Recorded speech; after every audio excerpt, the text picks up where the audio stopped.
¿Qué tal? ¿Cómo están? Aquí estamos nuevamente para comentar temas de actualidad desde el punto de vista de la psiquiatría y del psicoanálisis. Y quiero comenzar dándoles las gracias por ver y escuchar estos segmentos y dándole las gracias también a Lalito, que está detrás de la cámara y que se dio a la tarea de hacer una encuesta entre un grupo de población aleatoria, de la cual surgieron una serie de preguntas de aquellas dudas que en la población general frecuentemente se plantean si tuvieran la oportunidad de preguntárselas a un profesional de la salud. Y con mucho gusto las vamos a ir respondiendo. Y nos dice la primera pregunta: ¿cuáles son las causas de una enfermedad mental? Y la respuesta es muy clara. Las causas son tres. Una es la predisposición genética. Predisposición genética quiere decir que cuando en nuestros ancestros, bisabuelos, abuelos, padres, ha habido una enfermedad mental, nosotros tenemos mayor probabilidad, mayor riesgo, un riesgo aumentado de sufrirla. No quiere decir que la vayamos a presentar necesariamente. ¿Por qué no? Porque la predisposición genética es solamente el primero de tres. El segundo es las circunstancias del desarrollo psicológico temprano, es decir, aquellas situaciones de cuidados parentales, o sea, materno, paterno, nutrición, circunstancia social del desarrollo y finalmente aquello a lo cual la realidad externa nos ha exigido o nos ha puesto como reto a lo largo de nuestra vida. Entonces, resumiendo, las causas son tres: predisposición genética, circunstancias del desarrollo temprano y el apremio de la vida o realidad externa. Y la segunda pregunta que nos envían es muy importante: ¿las enfermedades mentales se curan? La respuesta no es concreta y absoluta para todas las enfermedades. Hay algunas, como la esquizofrenia y la enfermedad bipolar, que tradicionalmente han sido consideradas como condiciones que se van a llevar toda la vida, aunque esto no quiere decir que vayan a estar activas toda la vida, que vayan a tener manifestaciones toda la vida. En general, con el tratamiento, se mantienen controladas y se van atenuando en su fuerza, de tal manera que mientras avanza la madurez con las décadas de la vida, la enfermedad tiene manifestaciones mucho menores y llega el caso de que aún sin tratamiento la persona se mantiene estable. Entonces, concluyendo, las enfermedades mentales se controlan todas y muchas de ellas desaparecen con el tiempo.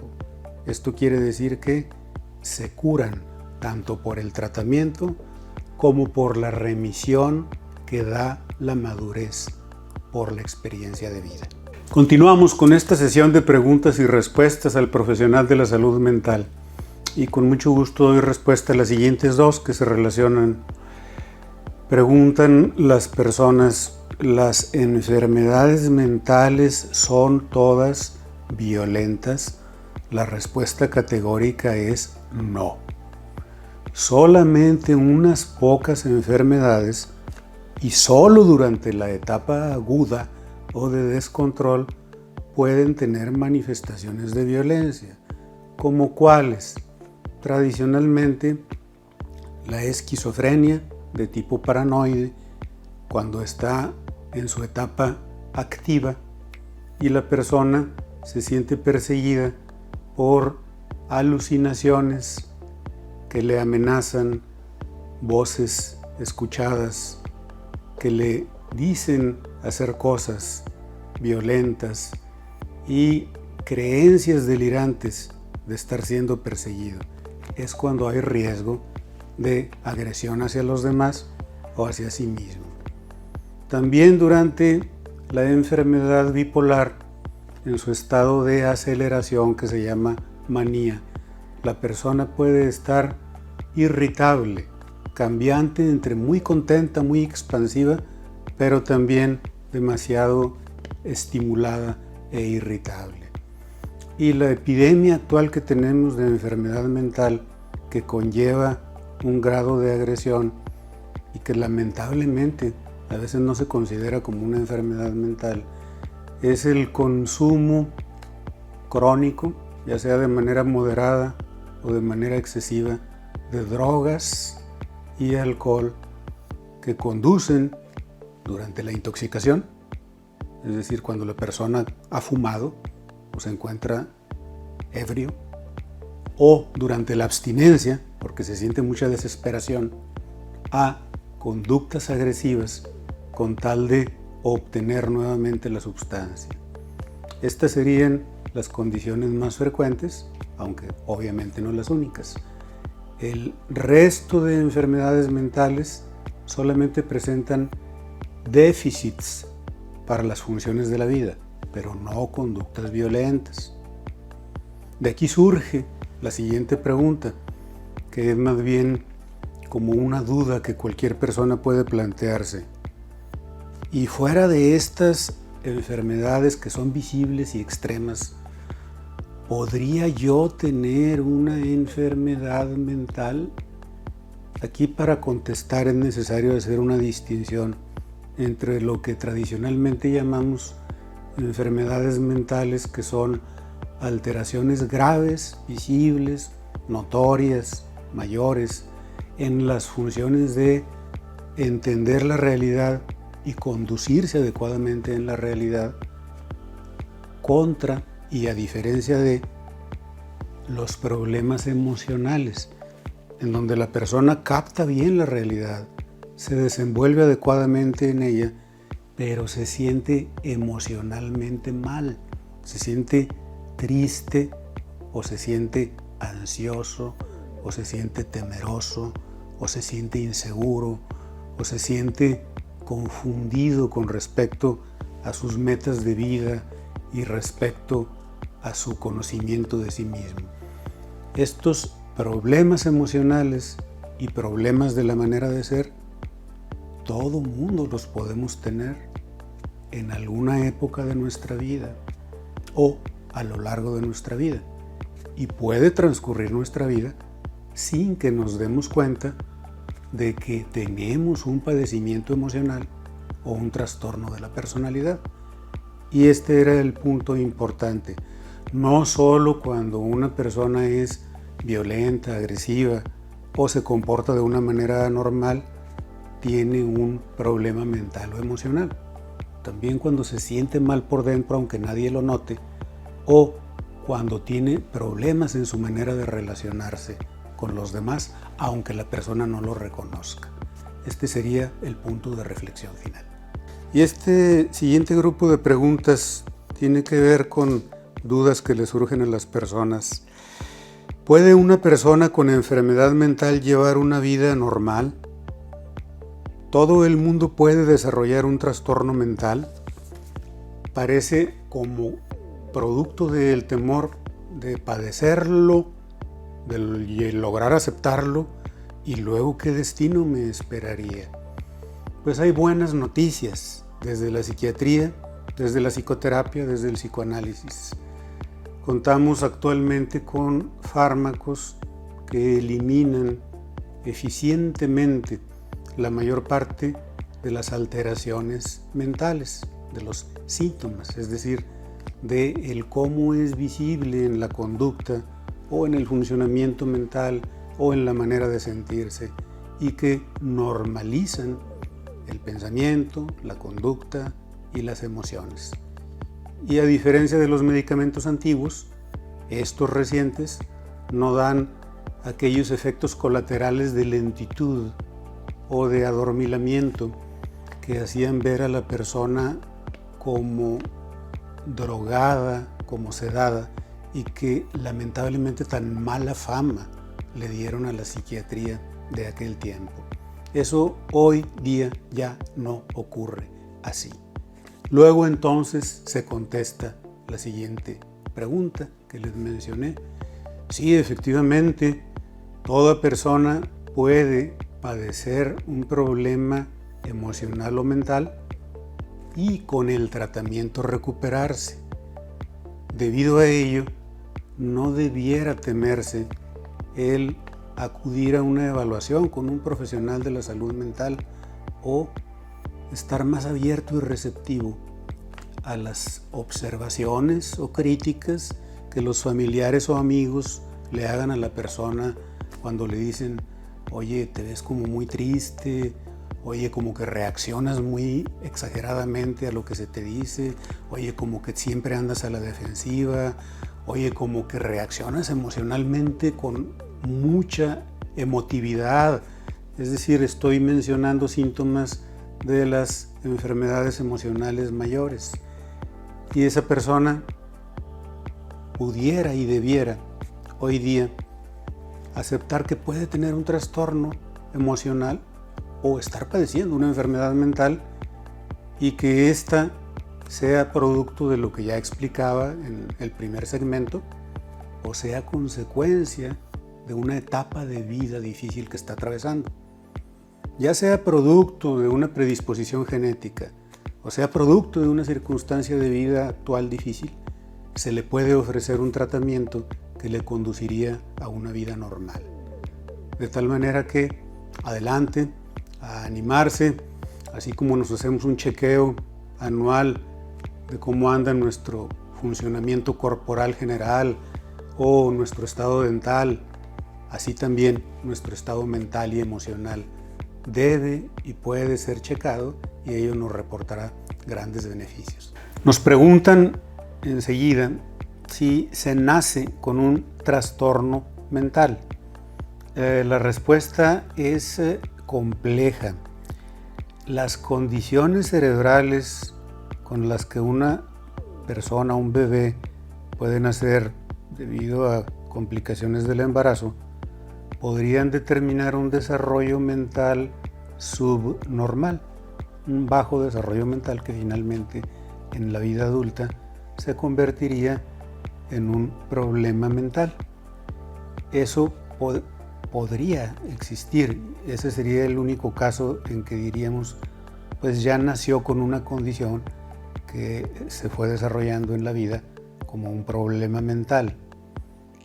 La inmensa mayoría de lo que consideramos problemas emocionales y enfermedades mentales se van desarrollando gradualmente a lo largo de las primeras 2 décadas de la vida. Es decir, hay buena oportunidad de detectarlas, prevenirlas y tratarlas tempranamente. Esto es muy importante de tenerlo en cuenta. Y el siguiente grupo repite un temor muy frecuente. Habiéndosele diagnosticado a alguien una enfermedad mental, ¿debe estar recluido toda su vida en un hospital psiquiátrico? No es así. Se ha pensado así como resultado del prejuicio social. Cuando una persona desarrolla una enfermedad mental durante la adolescencia, durante la juventud, se le administra el tratamiento psicológico y psiquiátrico, es decir, psicofarmacológico, y con ello regresa a tener una vida normal.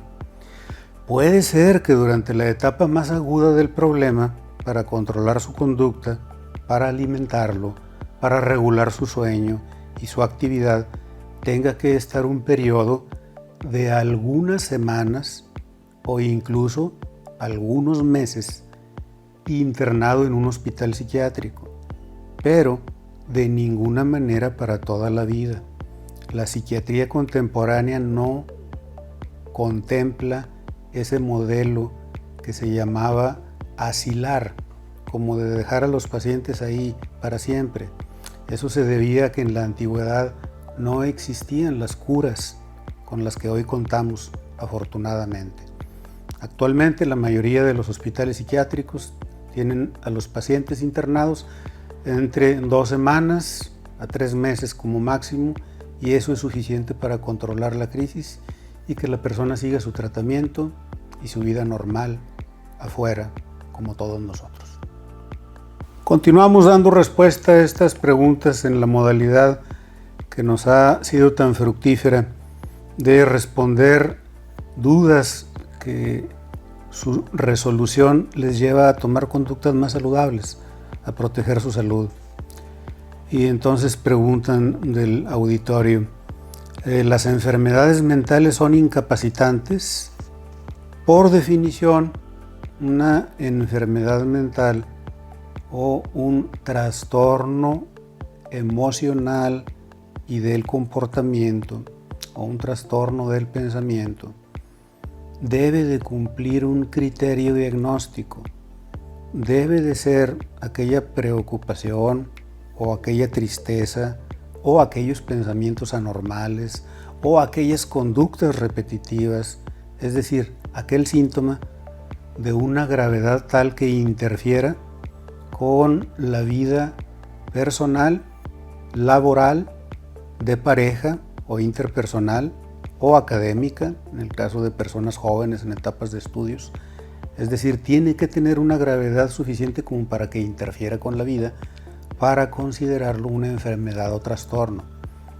De lo contrario, no lo consideramos una enfermedad, lo consideramos una respuesta emocional apropiada y normal a los problemas que la vida nos plantea de manera continua. Quiero terminar la respuesta a esta pregunta desmitificando una crítica que se hace hacia la psiquiatría de manera injusta. Se nos acusa de estar inventando enfermedades mentales y trastornos emocionales como para diagnosticar y etiquetar a las personas cuando que son conductas normales y simple y sencillamente diferentes, idiosincráticas a la persona. Efectivamente, así las respetamos y así las consideramos. Solo cuando a la propia persona le ocasionan un grado de sufrimiento que interfieren con su propia vida y desarrollo, es cuando las consideramos un trastorno emocional o mental.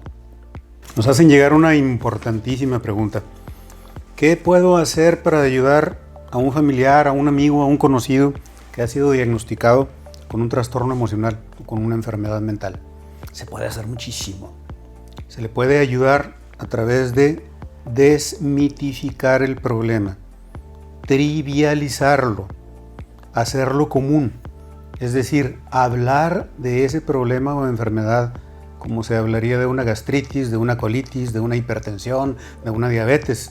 Es decir, comentar acerca de los síntomas, acerca de los tratamientos, permitir que la persona hable de ello, que no le dé vergüenza, aconsejarle que tome su tratamiento, orientarle a que si no le está haciendo suficiente efecto, pues busque la ayuda de otro especialista, obviamente relacionado con la salud mental, la psicología o la psiquiatría, y que así como se enfrenta y se lleva el tratamiento de cualquier otra enfermedad aguda o crónica, así igual con cualquier problema emocional o enfermedad mental. Eso es lo que se debe de hacer. Hay una pregunta importantísima por la aplicación práctica que tiene. ¿Qué puede afectar mi salud mental? Aquí les voy a decir una respuesta que puede sonar muy anticuada, porque las tendencias sociales actuales tienen algunos hábitos y conceptos que los presentan como saludables y que realmente son dañinos para la salud mental. Lo que daña mucho la salud mental es el patrón de vida irregular en cuanto a sueño y en cuanto a actividad y en cuanto a alimentación. Cuando una persona lleva horarios irregulares de sueño, de alimentación y de actividad, termina desregulando su reloj biológico, que es una función de unos núcleos de neuronas en el hipotálamo, y eso le predispone a depresión o enfermedad bipolar. El insomnio, la fatiga y el exponerse a situaciones demasiado estimulantes, deportes extremos, relaciones intensas y caóticas y cambiantes, uso de sustancias, hace de efecto de detonar enfermedades mentales que estaban latentes, que estaban dormidas. Entonces, ¿qué puedo hacer para cuidar mi salud mental? Llevar horarios regulares de alimentación, sueño y actividad y evitar las circunstancias emocionalmente extremas y cambiantes de la vida, como relaciones tóxicas y actividades extremas de emoción o de riesgo. Parece una respuesta anticuada, pero es lo que la estadística nos muestra. Vamos a dar continuidad. Nos preguntan del auditorio, ¿cuáles son las señales de tener un problema de salud mental? ¿Qué debo hacer si creo que tengo un problema de salud mental? Las señales de tener un problema de salud mental se pueden clasificar en 3 ámbitos de la subjetividad o de la experiencia interna. Uno de ellos es cómo me siento yo con mi propia vida, en qué nivel de satisfacción, alegría o frustración o desesperación o inseguridad o confusión con mi propia manera de ser y con lo que estoy logrando en la vida. Es decir, la propia reflexión del desarrollo que está teniendo uno en la vida es uno de los factores a considerar. La segunda es, así como yo pienso que soy y el nivel de logros y el tipo de persona que me considero, ¿así es como me tratan los demás? Es decir, ¿es congruente lo que yo pienso que soy con la respuesta que obtengo de los demás y con los éxitos que obtengo en la vida? ¿O hay una incongruencia en donde yo pienso que debería de recibir más y por alguna razón extraña no recibo ese éxito, ese reconocimiento o ese aprecio? Y finalmente, tercera y última, mi manera de pensar, opinar y sentir acerca de las cosas de la vida, ¿qué tan parecida, aunque cada individuo tiene una manera particular de pensar, pero qué tanto se aleja extremadamente del modo de pensar y de sentir de los demás? La normalidad, aunque no es sinónimo de la salud, sí está emparentada con ella. La salud mental consiste en la capacidad de adaptarnos al medio, y adaptarnos al medio quiere decir reaccionar más o menos parecido a como todos los demás resuelven las situaciones de la vida. Entonces, maneras extremas de ser, aunque se consideren muy originales, conducirían a enfermedad. Estas serían las maneras generales de evaluarse cómo anda uno emocional y mentalmente.